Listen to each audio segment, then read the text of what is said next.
नूरपुर का पुरसकून गांव, मगर इसके पीछे जंगल से कोई अजीब सरगोशी आ रही थी। अचानक गांव में शोर मच गया। बूढ़ा आदमी कह रहा था कि जंगल में कोई खौफनाक साया We can't let this mystery go unsolved. Let's go to the forest tonight with these आज flashlights. रात को खुद देखेंगे कि आखिर जंगल में है क्या। रात में तीनों दोस्त जंगल के अंदर दाखिल हुए। टॉर्च की रोशनी बस मुश्किल से रास्ता दिखा रही थी। दरख्तों की शाखें सरगोशियां कर रही थीं। अचानक एक बड़ा तरफ जोर से हिला।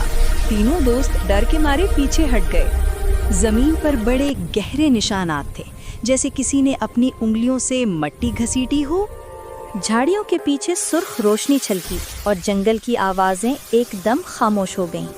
धुंध में एक लंबा सा साया उभरा। उसकी आंखें सुर्ख थीं और आवाज आई, कौन है वहाँ? साया आहिस्ता आहिस्ता तब्दील हुआ और सामने एक खौफजदा रूहानी बच्चा खड़ा था। बच्चे ने बताया वो बरसों पहले जंगल में रास्ता भूल गया था और घर नहीं पहुंच सका। उसने लकड़ी का खिलौना दिया और कहा, ये मेरी अम्मी तक पहुंचा दे, मुझे सुकून मिल जाएगा। दोस्त खिलौना लेकर भागे, मगर जंगल ने रास्ता रोक लिया। सुर्ख आंखें हर तरफ नजर आने लगी। घर के बाहर खिलौना रखते ही नीली रोशनी उठने लगी। बच्चे की आवाज आई, शुक्रिया, अब मैं आजाद हूँ।